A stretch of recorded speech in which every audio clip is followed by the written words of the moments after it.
Hermanos y hermanas, buenas noches a todos. Esta noche, el tema de esta verdad. El hermano Heber va a hablar sobre el misterio de la vida. ¿Cuál es el misterio de la vida? Nosotros mismos venimos del vientre materno, pero ¿quién puso nuestra vida en el vientre materno? Es el gran Dios Jehová. Él hizo que nuestros padres se unieran. Y entonces, cuando el Padre lo consideró bueno, el gran Dios, cuando lo consideró bueno, hizo que nuestra madre carnal concibiera. Así, después de 10 meses de embarazo, nacimos. Entonces, ¿quién puso nuestro espíritu dentro del vientre de la madre, en este bebé? ¿Y quién creó nuestro cuerpo? ¿Creó nuestros órganos internos?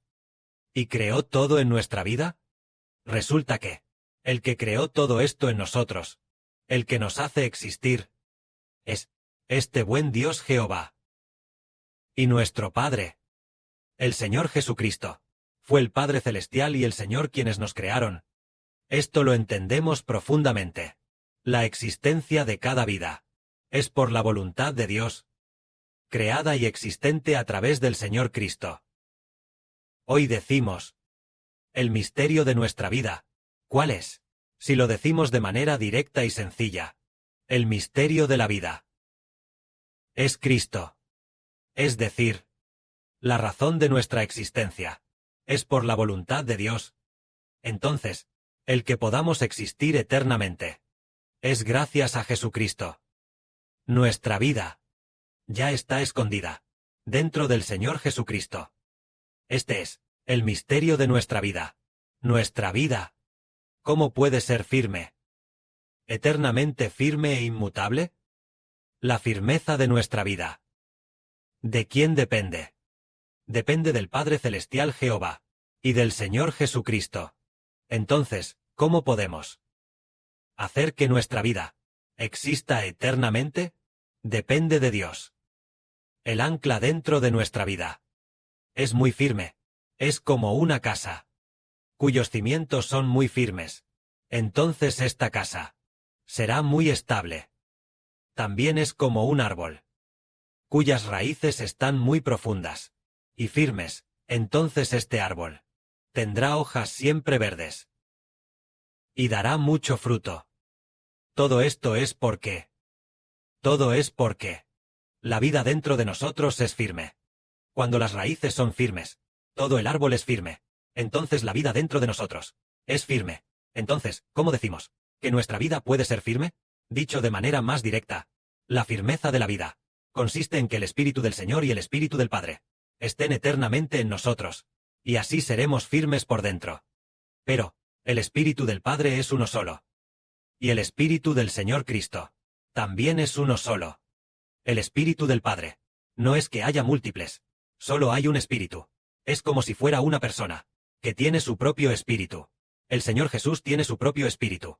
El Padre Celestial Jehová también tiene solo un Espíritu. Entonces el Espíritu del Padre solo hay uno. El Espíritu del Señor Cristo también es solo uno. Entonces nosotros, que somos tantos, ¿cómo es eso? Ah, es que es por eso.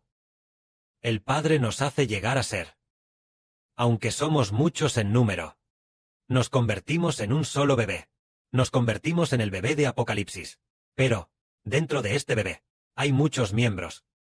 Hay 144,000 miembros. Los miembros de los 24 ancianos.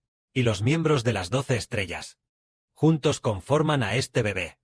Pero, el espíritu de este bebé, ¿en qué parte está puesto? Está puesto dentro del corazón. Entonces, este corazón es lo que se llama el arca de la alianza. El arca de la alianza es como el corazón. Es como si el Padre Celestial fuera a comparar el templo de Dios.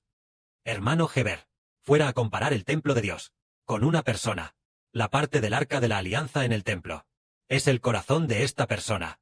Entonces, dentro del corazón de esta persona, las dos tablas del pacto dentro del arca están dentro del corazón. Está el Espíritu de Dios y del Señor. Si es así, nuestro bebé de Apocalipsis tiene tantos miembros. Entonces, ¿en quién se pone realmente ¿El pacto del Padre y del Señor? Resulta que está puesto dentro del hermano Heber. Entonces, ¿cómo hacer que este pacto perdure eternamente, sea eternamente firme, y nunca jamás cambie? El decreto del Padre es, sin duda, un pacto eterno e inalterable, el del Padre y el Señor, en el de Israel, dentro del hermano Heber, eternamente inalterable, eternamente inmutable. Depende de que el hermano Heber sea lo suficientemente firme. ¿Qué significa ser firme? Significa amar firmemente a Dios, amar firmemente al Señor, amar con mucha firmeza, es decir, este hijo, una vez que el hermano Heber sea sumamente firme. ¿Hasta qué punto de firmeza? Tan firme como para dar la vida, ofreciéndola a Dios y al Señor, sin vacilar, incluso siendo asesinado, siendo perseguido y asesinado, sufriendo graves torturas. Y aún así, no cambiar ni un ápice. Su amor por el Padre Celestial es muy firme, tan firme como el Señor Jesucristo mismo. Entonces, sí, el hermano Heber es así de firme, sin importar cómo sea perseguido. Ama profundamente a Dios y al Señor, por el nombre del Padre y del Señor. Está dispuesto a cualquier tribulación, y a derramar su propia sangre y sacrificarse. Es para redimir los pecados de sus hijos espirituales. Entonces, tal firmeza es profundamente arraigado en Dios, amar a Dios con toda la vida. Entonces, es equivalente a el hermano Heber, el bebé del Apocalipsis, se ha consolidado. Entonces, los miembros del bebé, ¿estarán firmes? También se consolidarán. Los miembros del bebé, ¿en quién están firmes?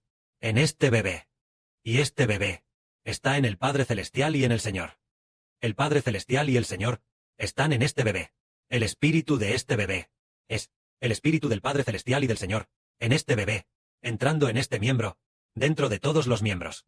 Entonces, dentro de todos los miembros, parece que va a abastecer a todos los hijos de la nueva tierra. Entonces, todo el reino, toda la vida de la humanidad, se consolidará. La firmeza de la vida humana radica en que la humanidad tiene un fundamento. Es decir, equivale a ser establecido como el ancestro de la nueva humanidad. En cuanto al ancestro de la antigua humanidad, es Adán, debido a que el fundamento de Adán no era firme. Ya no tenía fundamento, porque el fundamento de Adán era Dios y el Señor. Entonces Dios y el Señor dejaron a Adán. La vida de Adán no tenía fundamento. Entonces, todos nosotros, antes de conocer al Señor, todas las personas, nos convertimos en parte de Adán, las ramas de este árbol. Esas ramas ya no tenían raíces. Esas ramas, sus raíces se dañaron, se pudrieron por completo. Esas ramas, las hojas, el tronco, cuando llegue el momento, se marchitarán. Es como si un árbol ya no tuviera raíces. Entonces las ramas y las hojas, a su debido tiempo, también se secarán. Es decir, Adán no tenía a Dios, ni al Señor en su interior. Por lo tanto, la raíz de Adán, llamada de este árbol de Adán, la raíz, desapareció. Ya no tiene fundamento. No tiene a Dios, ni la vida del Señor en su interior. Por lo tanto, Adán, desde el principio, cuando comió del árbol del conocimiento del bien y del mal, estaba muerto. Estar muerto significa no tener la vida eterna en su interior. Entonces, en realidad, en el vientre materno, ya somos personas muertas, aunque todavía estemos vivos. Y luego, después de nacer, también estamos muertos, porque no tenemos la vida de Dios en nuestro interior. Es decir, sin Jehová, el Creador, y el Señor Jesucristo, este tipo de vida eterna, del Espíritu de Dios, y el Espíritu del Señor en nuestro interior. Por lo tanto, estábamos muertos en el vientre materno. Después de nacer, la vida espiritual está muerta. No es que la vida carnal esté muerta. En cuanto a la vida carnal, podemos vivir unos 80 años, pero la vida espiritual ya murió en el vientre materno. En el vientre materno, ya fue declarada muerta. Aunque todavía tenemos temporalmente la capacidad de hablar, la capacidad de comer y hacer cosas. Pero, a los ojos de Dios, ya está muerta. Sin embargo, Dios no quiere que el ser humano sea así, que la vida espiritual muera para siempre. Por lo tanto, a través de la redención, a través del Evangelio de la salvación, predicado, que es el Señor Jesús, quien se convertiría en el antepasado de la humanidad. El Señor Jesucristo se convertiría en el antepasado de la nueva humanidad. El Señor de la nueva humanidad. Entonces, el Señor Jesús, después de venir al mundo como hombre, entonces, fue crucificado, para redimir a la humanidad. Así, todos los que pertenecen al nombre del Señor Jesucristo, se convierten en una nueva creación. Pertenecen a Adán. o pertenecen a Cristo. Hermanos y hermanas, todos lo entienden. Aquellos que pertenecen a Cristo se convierten en una nueva creación. Y luego, el Padre hizo un pacto con el Señor, entregando a todos los que pertenecen a Cristo, que pertenecen a Dios, al hermano Heber, para convertirse en el Israel del nuevo pacto.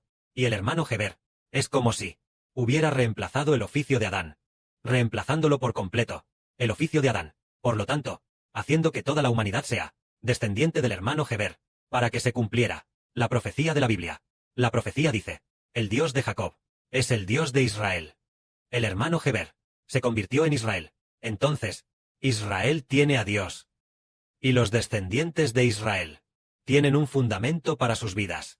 Pero, si Israel no tiene a Dios, entonces, los hijos del Israel espiritual no tienen fundamento en sus vidas. Al igual que Adán, quien al principio tenía a Dios, tenía al Señor, pero más tarde, Adán ya no tenía a Dios, ni al Señor. Por eso, la vida de Adán y de los descendientes de Adán perdió su fundamento. Sin fundamento, el fundamento es la vida de Dios y del Señor, viviendo en nosotros. Solo así nuestra vida tiene fundamento. ¿Qué se debe hacer entonces? Esto implica hacer un pacto. El pacto dice, hacer un pacto. El Padre le pide al hermano Heber dar su vida para hacer un pacto. ¿Qué tipo de pacto será? Este pacto es así. Es decir, hacer un pacto. El hermano Heber debe recibir del Padre Celestial, obtener el Espíritu de Dios, para Israel, y los descendientes de Israel, como el fundamento de la vida eterna, y además, establecer un pacto, para que el recibir el Espíritu del Señor Jesucristo se convierta en el Israel espiritual, y de los hijos de Israel, el fundamento de la vida eterna. Entonces, hoy hemos descubierto que, entre todas las naciones y pueblos, no hay Dios, no hay Señor, pero en la nación espiritual de Israel, está Dios, está el Señor Jesucristo. Entonces, Dios y el Señor Jesucristo son del espiritual reino de Israel, el fundamento de la vida eterna. Es decir, ¿cómo puede ser que se obtenga a Dios y se obtenga al Señor? Porque el Padre Celestial y el Señor eligieron a un hombre, llamado el del nuevo pacto, este hombre de Israel. Lo eligieron, y luego hicieron un pacto, dando las 2 tablas del pacto a Israel. Las 2 tablas del pacto son el Espíritu del Padre y del Señor, que prefiguran que el Espíritu del Padre y del Señor se colocan dentro del hermano Heber. Así, el hermano Heber se convirtió en el pacto, y al hacer el pacto, obtuvo el fundamento. ¿Y cómo se puede obtener? Siendo obediente a Dios hasta la muerte, con su propia sangre, con su propia sangre, ofrecida al Padre Celestial, para hacer el pacto. Entonces el Padre dijo, este hijo ya me ha obedecido hasta la muerte. Bien, entonces yo les daré a él y a sus descendientes mi espíritu y el espíritu de mi hijo, como el de él y de sus descendientes, fundamento de la vida eterna. Entonces, el Padre y el Señor son del espiritual reino de Israel la vida, y también la santidad del Israel espiritual. También, con el Espíritu del Padre y del Señor dentro de nosotros, nuestra vida tiene un fundamento, y este es el pacto, puesto dentro de Israel, que es el hermano Heber, obedeciendo al Padre y al Señor hasta la muerte. Entonces, obtuvo el fundamento de la vida eterna, dentro del Padre de la patria. El Padre de la patria. El Padre de la patria no es el padre de familia, no es el padre de un hogar, sino el padre de una nación. Eso significa que los descendientes del hermano Heber ya son suficientes. Bien, entonces ¿cómo llegó a ser el padre de la patria? Porque hizo un pacto. Al hacer el pacto obtuvo el Espíritu de Dios, haciendo un pacto con su propia vida, haciendo un pacto para ofrecerla al Señor. Entonces, del Señor y del Padre Celestial, obtuvo el Espíritu del Padre y del Señor, como el del Israel espiritual, fundamento de la vida eterna. Así, teniendo el fundamento, entonces, toda la nación, todo por esto, el hermano Heber, llamado Padre de la patria, recibió el Espíritu del Padre y del Señor, como el fundamento de la vida de los hijos en toda la nación. De la vida, la fuente del agua de vida. Entonces, el hermano Heber se convirtió en el Padre de la patria. El hermano Heber obedeció al Padre Celestial hasta la muerte, obedeció al Señor hasta la muerte, y los hermanos y hermanas obedecieron al hermano Heber, siguieron el pastoreo del hermano Heber. Entonces, esta nación tuvo vida. Que la gloria sea para el Padre y el Señor. Amén.